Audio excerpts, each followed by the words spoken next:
Et si à la fin de cet épisode, tu faisais partie de ces quelques personnes qui ont compris que penser être une victime de sa vie et passer son temps à se plaindre ne permet pas de se réveiller le matin avec un sourire jusqu'aux oreilles.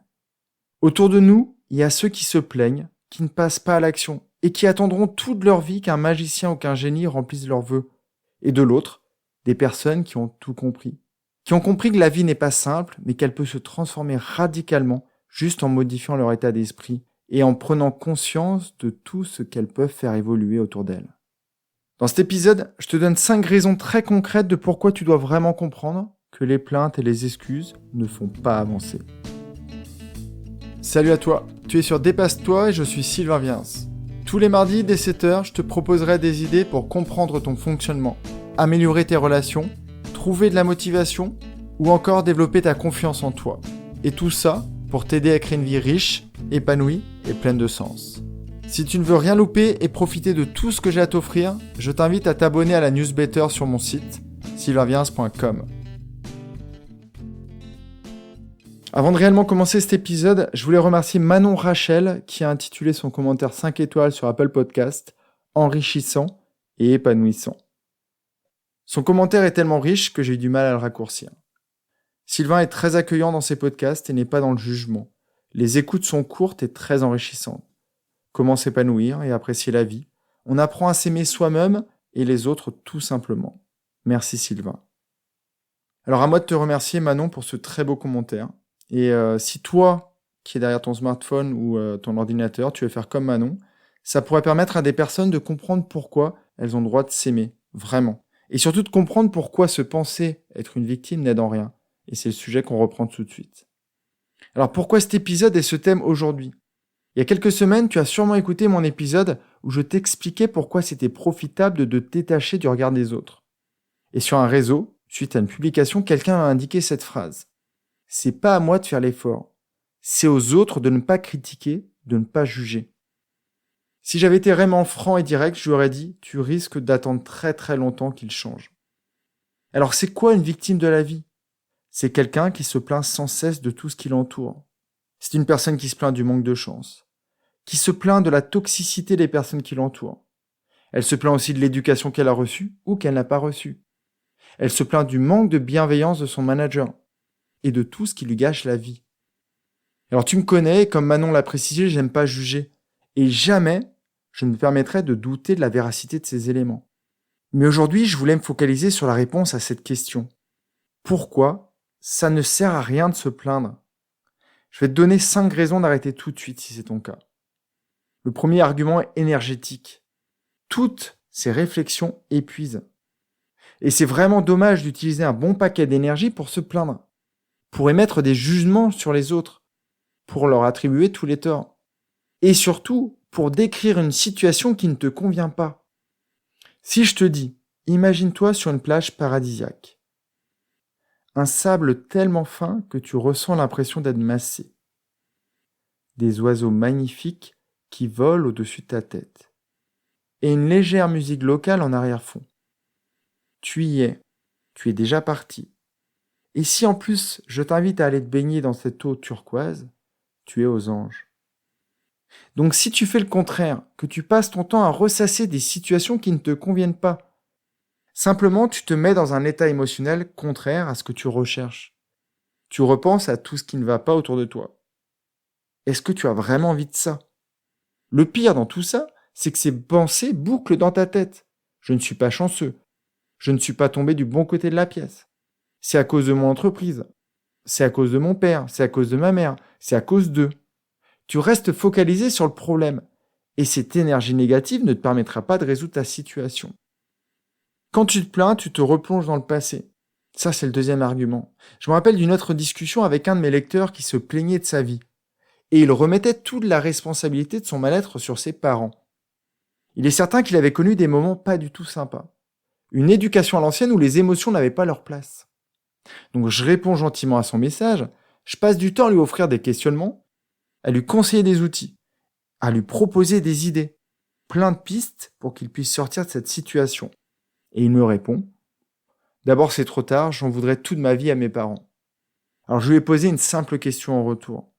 Volontairement incisive, je lui ai écrit, Veux-tu que ta dernière pensée soit « J'ai passé une vie horrible à cause de mes parents » ou plutôt celle-ci « Je n'ai pas de regrets car j'ai créé la vie dont j'avais envie ».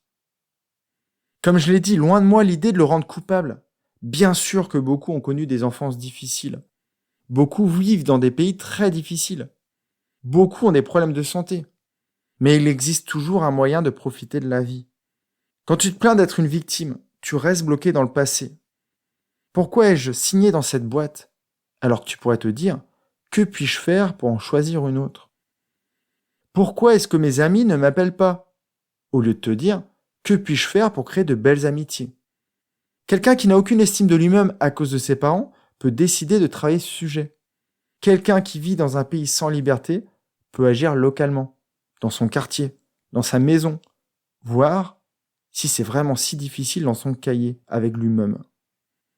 Se plaindre, c'est te sentir irresponsable de ta vie. Ne pas le faire, c'est découvrir que tu es capable d'agir sans laisser la responsabilité de ce changement aux autres. Si tu décides d'être responsable, tu sais que tu peux agir. Tu sais que tu peux changer la situation. Certains le font seuls, d'autres se font accompagner. La forme importe peu, c'est le fond qui est important. C'est important d'en avoir conscience, sinon tu tombes dans la léthargie, tu tombes dans la passivité, et alors tu ne fais plus rien pour changer. J'ai vraiment envie de beaucoup illustrer cet épisode. Il y a une semaine, j'accompagnais un homme qui se plaignait de sa femme.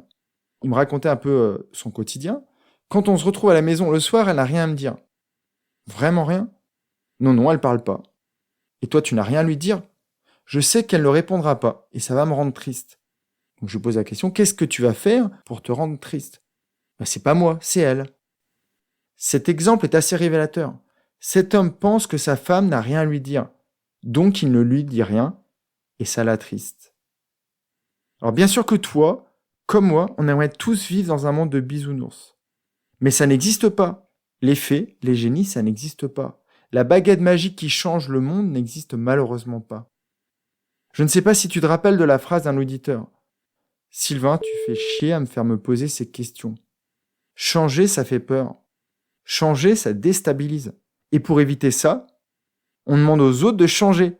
Mais ça marche pas comme ça. Quelqu'un qui arrête de changer, c'est quelqu'un qui devient statique.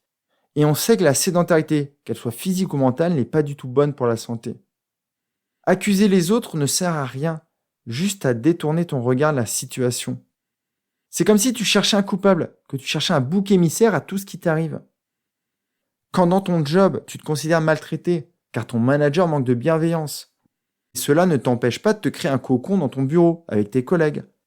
Et si la situation est vraiment figée, tu dois prendre la décision de bouger.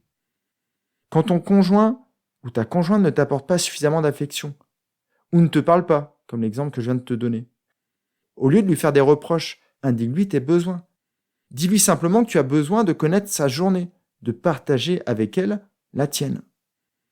L'idée de cet épisode n'est pas de te faire culpabiliser, mais de comprendre que ça ne sert à rien de se plaindre. Ça ne sert à rien de reporter la faute sur l'autre. Surtout qu'en faisant cela, tu vas éloigner les gens qui t'entourent. Je me rappelle aussi d'une auditrice qui, pendant la première phase de confinement, m'avait dit qu'elle appelait moins sa mère. Car cette dernière n'avait que des paroles qui lui cassaient le moral. Donc elle avait pris la décision difficile de réduire la fréquence de ses appels. Et on peut imaginer que sa mère a dû se dire « elle ne pense plus à moi », au lieu de se questionner sur le pourquoi. Elle orientait son énergie dans la mauvaise direction. Quand tu es en mode victime, tu éloignes les gens car tu te focalises sur toi. Tu émets autour de toi des ondes négatives. Et tu ressens même quelquefois de la jalousie envers des gens que tu aimes, mais qui, eux, vont bien. Ou pire, tu utilises ton entourage pour te remplir de ce que tu n'as pas. Alors je ne te dis pas de ne pas parler de tes problèmes, bien au contraire. Rappelle-toi, c'est le E de mon acronyme RAGE dans l'épisode sur les tempêtes. Mais fais-le de la bonne manière. Je t'ai déjà parlé de l'importance du langage. Si tu dis à un ami « je me sens mal car je dors pas suffisamment, je fais des cauchemars affreux toutes les nuits », que veux-tu qu'il te réponde? Il va se sentir incapable de t'apporter une solution. Et en plus, il va ressentir ton mal-être car lui-même va se plonger dans sa dernière nuit cauchemardesque. En revanche, si tu lui dis « as-tu des idées pour mieux dormir? Aurais-tu quelque chose à me conseiller pour avoir des nuits paisibles ?» Il comprend la même chose, que tu ne dors pas bien. Mais là, il va sûrement pouvoir t'aider. Il va peut-être te proposer une routine de coucher, une liste de gratitude à remplir, ou plein d'autres conseils qui vont d'une part t'aider et de l'autre renforcer votre lien, car il aura eu le sentiment de t'apporter quelque chose. Loin de moi l'idée de te dire que tout est beau, tout est bien. Non, bien sûr que non. Mais ressasser le passé, les difficultés que tu as connues, le manque de chance que tu rencontres, ça n'aide pas du tout. Souvent dans les épisodes, je te parle de l'intention et de la manière de focaliser ton énergie sur quelque chose. Quand tu te plains, tu focalises ton attention sur le problème, sur les raisons de ton problème. Personnellement, et je suis certain que tu peux penser la même chose, je préfère me dire, je suis responsable de ma vie plutôt que j'en suis une victime. Alors est-ce que nous avons les mêmes chances de départ dans la vie ? Certainement pas. Mais imagine maintenant que sans que tu le saches, une fée, qui pourrait exister, se soit penchée sur ton berceau et qu'elle t'ait donné un maximum de pouvoir et que cet épisode les ait libérés. Ça change quoi ? Alors avons-nous tous eu une bonne éducation dans la vie ? Non, bien sûr que non. Mais imagine que d'avoir vécu ça t'a permis de développer plus de maturité, plus de sagesse, d'être plus débrouille dans ta vie.